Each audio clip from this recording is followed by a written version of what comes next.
Dans un STR, la moyenne empirique des observations de l'échantillon qui se retrouve dans une strate particulière, c'est un estimateur de la moyenne mu-i de la réponse dans cette strate-là. C'est un estimateur spécial, là, YI bar, c'est cet estimateur-là. C'est 1 sur le nombre d'unités qu'on a prélevées dans la strate fois la somme des réponses des unités prélevées dans la strate.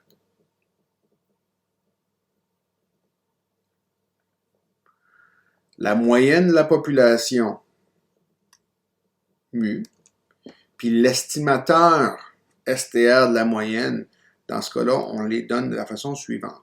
Une définition. Fait que la vraie moyenne de population, c'est 1 sur le nombre d'unités dans ma population fois la somme des réponses pour chacune des unités. Puis là, ben, tout ce que je vais faire, c'est que je vais réécrire la somme ici en la séparant pour identifiant vraiment les unités qui appartiennent à chacune des strates. Fait que j'ai, dans ma première strate, j'ai N unités, dans ma deuxième strate, j'ai N2 unités, et ainsi de suite. Ça fait que je fais ma somme pour chacune des strates.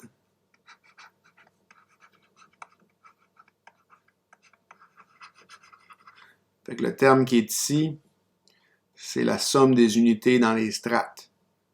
C'est-à-dire le nombre d'unités dans la strate fois la moyenne de la strate. Fait que la moyenne de la population, je l'écris comme étant 1 sur n fois une combinaison linéaire de produit d'unités, du nombre d'unités dans une strate fois la moyenne de strate. Et là, ça nous donne naturellement une expression pour l'estimateur STR. L'estimateur STR, on va faire d'une notation un petit peu différente. Là, je vais écrire STR pour qu'on se rappelle qu'on travaille avec un estimateur qui est différent de l'estimateur EAS, l'estimateur qui est simplement la moyenne des valeurs dans l'échantillon. En général, l'estimateur EAS, on l'avait seulement écrit Y bar, mais pour essayer de bien faire la différenciation, parfois on va écrire ça comme étant Y bar EAS. Fait Y bar EAS, on ne ferait pas une somme par strate, on ferait une somme par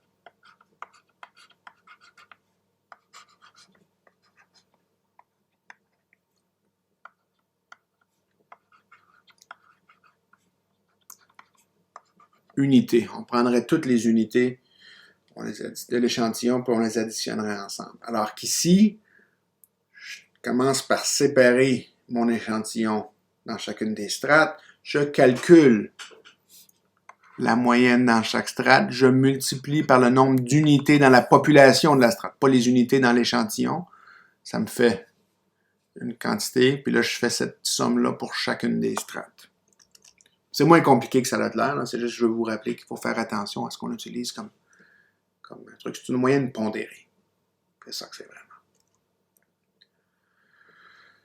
Dans chaque strate, la partie de l'échantillon qui appartient à la strate, c'est un échantillon aléatoire simple.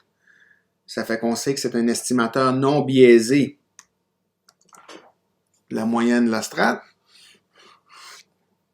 Puis on connaît sa variance d'échantillonnage. On a une formule pour la variance d'échantillonnage.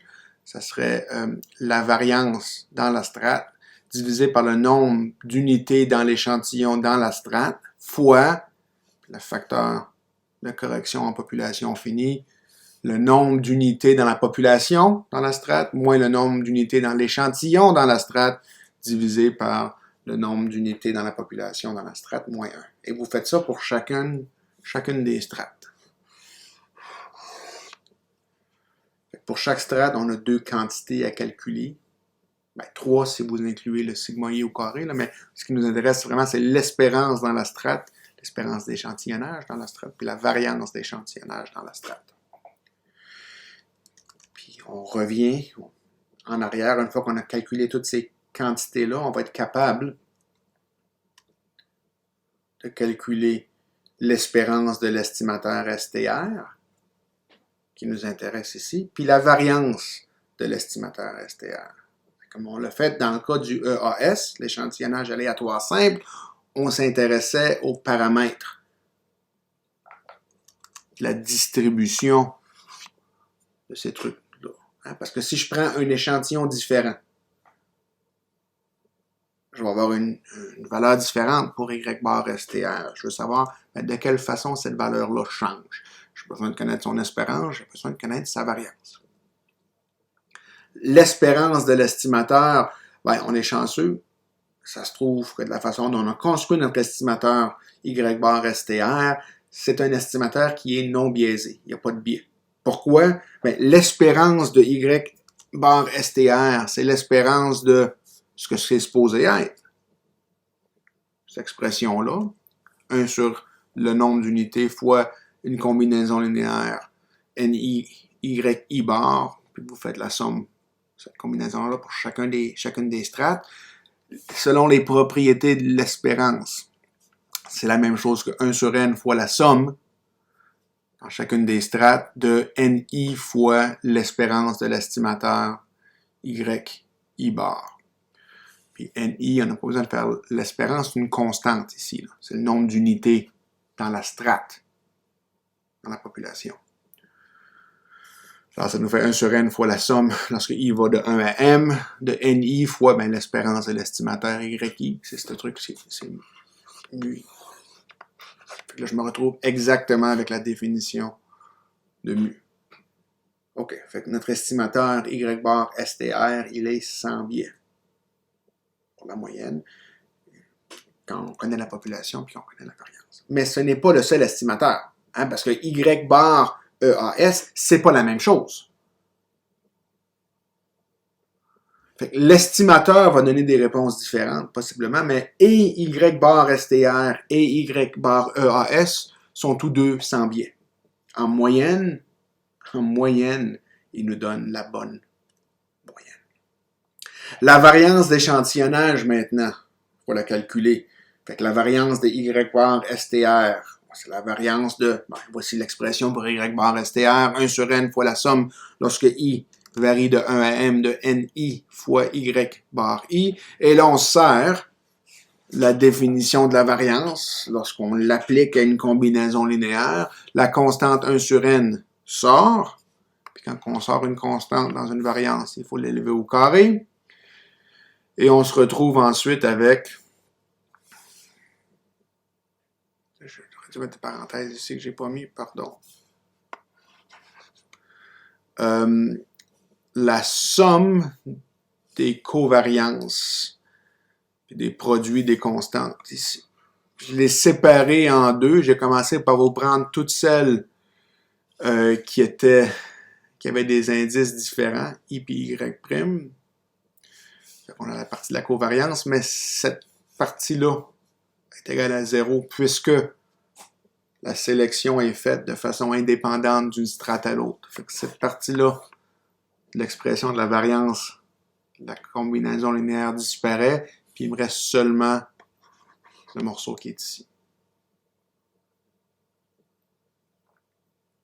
NI au carré fois la variance de l'estimateur dans chacune des strates. Et ça, je connais cette formule-là. Je l'ai. On l'a calculé au préalable. C'est ce qui est ici.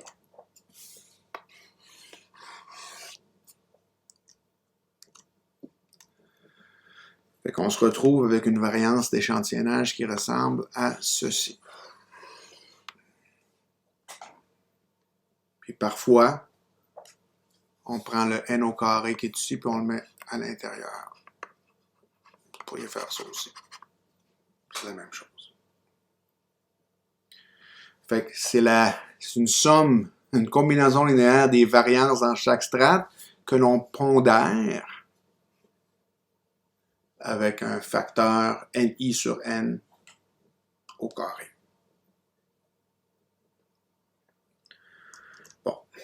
On a un théorème de limite centrée aussi pour l'estimation STR. Si la taille de l'échantillon, si la différence entre la taille de la population et la taille de l'échantillon, si la taille de l'échantillon dans chaque strate, puis la différence entre la population de chaque strate, puis l'échantillon, la taille de l'échantillon dans chaque strate. Si tout ça, ce sont des quantités qui sont suffisamment élevées, Dans ce cas-là, l'estimateur STR suit approximativement une loi normale dont les caractéristiques sont son espérance, c'est l'espérance de Y bar STR, puis dont la variance, c'est la variance d'Y bar STR, puis on connaît ces formules-là. On a des expressions pour ces trucs-là. Ça nous donne la loi normale suivante.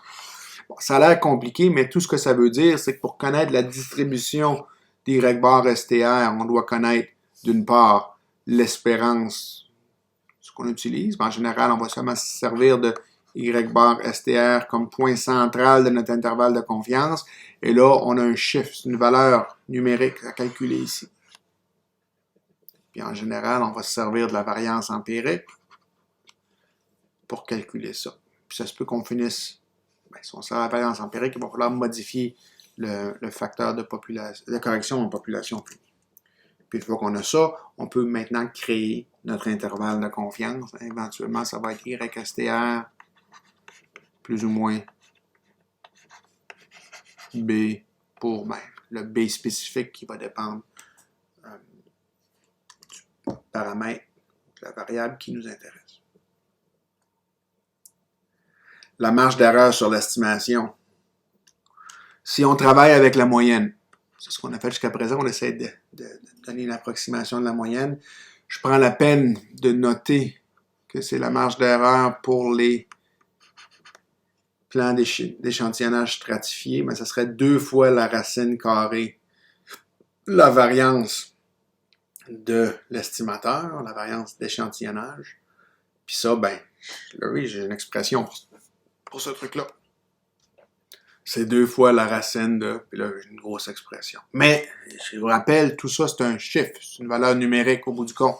Puis tous les trucs sont connus en théorie. Vous connaissez la taille de la population, vous connaissez la taille de population dans chaque strate, vous connaissez la taille de l'échantillon dans chaque strate, la taille de la population dans chaque strate. Peut-être que ce que vous ne connaissez pas, c'est la variance dans chaque strate, mais on peut finir par l'approximer au besoin.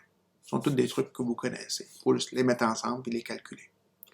Puis votre intervalle de confiance, comme je l'ai mentionné tout à l'heure, ça serait Y bar STR plus ou moins la marge d'erreur sur l'estimation lorsque vous donnez un estimé pour la moyenne selon le plan d'échantillonnage STR. Il est rare qu'on connaisse la variance de la population, comment que ça se pourrait, puis on ne connaît pas plus la variance dans chacune des strates. Fait qu'on utilise la variance empirique puis le facteur de correction correspondante. Fait que j'ai une variance empirique par strate. C'est exactement ce dont à quoi vous vous attendiez. C'est la même formule à chaque fois. Ici, l'indice I fait référence à la strate dans laquelle vous vous trouvez. L'indice L fait référence aux unités dans la strate. Fait qu'on passe de 1 à NI unités dans la strate, dans l'échantillon, je veux dire. Là. Puis vous faites l'approximation de la variance d'échantillonnage exactement de la même façon. On utilise le facteur de correction population finie. La variance approximative d'échantillonnage, c'est SI au carré sur NI fois 1 moins le taux d'échantillonnage dans cette strate-là spécifique. Puis quand vous combinez ça ensemble maintenant, parce qu'on calculait la variance d'échantillonnage pour la population dans son entièreté, je vous rappelle qu'on avait cette somme-ci. C'était pas V tout court, c'était V chapeau qu'on avait. On l'a vu ici.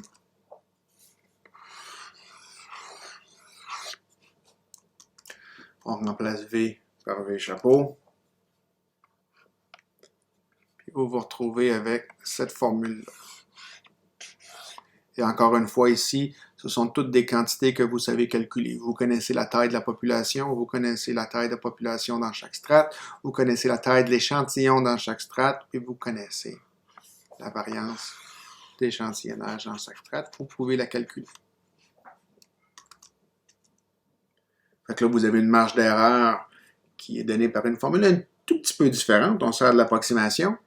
Puis quand on sert de l'approximation, on a 2 fois la racine de l'approximation de la variance qui se trouve être 1 sur n au carré fois la somme sur chacune des strates de ni au carré fois la variance empirique dans la strate divisé par le nombre d'unités qui ont été prélevées dans la strate, dans l'échantillon, fois le facteur de correction en population finie, 1 moins le taux d'échantillonnage dans la strate. Et votre intervalle de confiance, dans ce cas-là, c'est tout simplement y bar plus ou moins la marge d'erreur approximative.